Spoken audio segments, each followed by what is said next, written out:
आपण पाहताय महाराष्ट्र खबर न्यूज। या बातमीचे प्रायोजक आहेत श्री गणेश ज्वेलर्स अँड सराफ दक्षिण पुणे। पूजा खेडकर या 2023 बॅचच्या IAS अधिकारी प्रशिक्षणार्थी म्हणून त्यांची नियुक्ती पुण्यामध्ये करण्यात आली होती। मात्र नियुक्ती झाल्यापासून त्यांनी अधिकाऱ्यांकडे वेगवेगळ्या मागण्या करण्यास सुरुवात केली। इतकंच नाही तर एका वरिष्ठ अधिकाऱ्याचे अँटी चेंबर बळकावले, स्वतःच्या खासगी गाडीवर लाल दिवा मिरवला।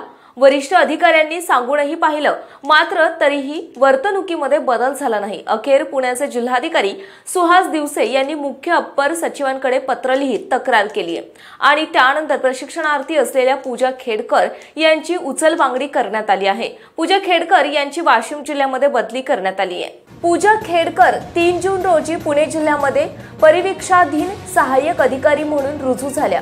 मात्र रुजू होण्यापूर्वीच त्यांनी जिल्हाधिकारी आणि निवासी उपजिल्हाधिकाऱ्यांना व्हॉट्सअपद्वारे निरोप देऊन त्यांच्यासाठी स्वतंत्र बैठक व्यवस्था, गाडी, निवासस्थान आणि शिपाई याबाबत वारंवार मागणी केली। प्रत्यक्षात कोणत्याही IAS किंवा IPS अधिकाऱ्यांना 2 वर्षाचा प्रोबेशन काळ पूर्ण करावा लागतो। त्या दरम्यान त्यांना विविध विभागामध्ये काम करावे लागते। या सर्व कामाचा अनुभव आल्यानंतरच प्रत्यक्षात त्यांची नियुक्ती केली जाते। मात्र पूजा खेडकर यांनी प्रोबेशन काळातच अधिकाऱ्यांकडे विविध मागण्यांची जंत्री सुरू केली। इतकंच नाही तर पूजा खेडकर यांनी त्यांच्या खासगी वाहनावर अंबर दिवा लावला असून तो दिवसा देखील चालू ठेवतात। याशिवाय जिल्हाधिकारी कार्यालयातील एका वरिष्ठ अधिकाऱ्यांचे अँटी चेंबर देखील त्यांनी बळकावल्याचे जिल्हाधिकारी यांनी सचिवांकडे लिहिलेल्या तक्रार अर्जात म्हटले। तसेच पूजा खेडकर यांच्या वडिलांची ही वर्तणूक चुकीची असल्याचं या तक्रार अर्जामध्ये म्हटलं आहे।